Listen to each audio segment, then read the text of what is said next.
সকলোকে নমস্কাৰ জনাই আজি এটা কথা আলোচনা কৰিব বিচাৰিছোঁ যে LPUPG নিযুক্তি প্ৰক্ৰিয়া ৫,৫৫০টা প্লাছ ৪,৫০০ যি NIS প্লাছ ODLৰ নিযুক্তি প্ৰক্ৰিয়া হ'ব। এই ক্ষেত্ৰত NIS আৰু ODLৰ কিমান মিছা প্ৰাৰ্থী আছে বা অৰ্থাৎ ২ নম্বৰী প্ৰাৰ্থী আছে। এই ২ নম্বৰী প্ৰাৰ্থীৰ বাবে প্ৰকৃত NIS আৰু ODL প্ৰাৰ্থীসকলৰ চাকৰি হ'বনে নাই, এই সন্দৰ্ভত আপোনালোকে বিবেচনা কৰা উচিত। ২ নম্বৰ প্ৰাৰ্থীসকলৰ বাবে প্ৰকৃত NIS প্ৰাৰ্থী অৰ্থাৎ ODL প্ৰাৰ্থীসকলেও চাকৰি এটা হেৰুৱাবলৈ গৈ আছে। এই ক্ষেত্ৰত NIS আৰু ODL প্ৰাৰ্থীসকল সজাগ নহ'লে কিন্তু ভৱিষ্যত দিনত আপোনালোকে নিজৰ কুঠাৰ নিজে ভৰিত মাৰি ল'ব।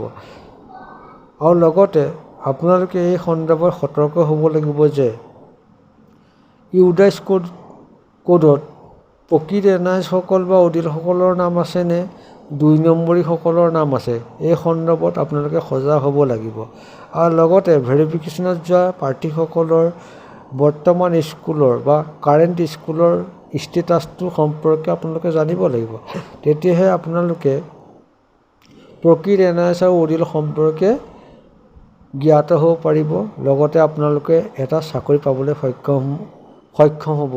কিন্তু আপোনালোকে সকলোৱে NIS বা ODLৰ কাৰণে যদি মাতে কিন্তু প্ৰকৃত NIS সকল আৰু ODL সকল থাকি যাব। ইয়াকে কৈ ধন্যবাদ জনাই আপোনালোকৰ পৰা বিদায় লৈছোঁ।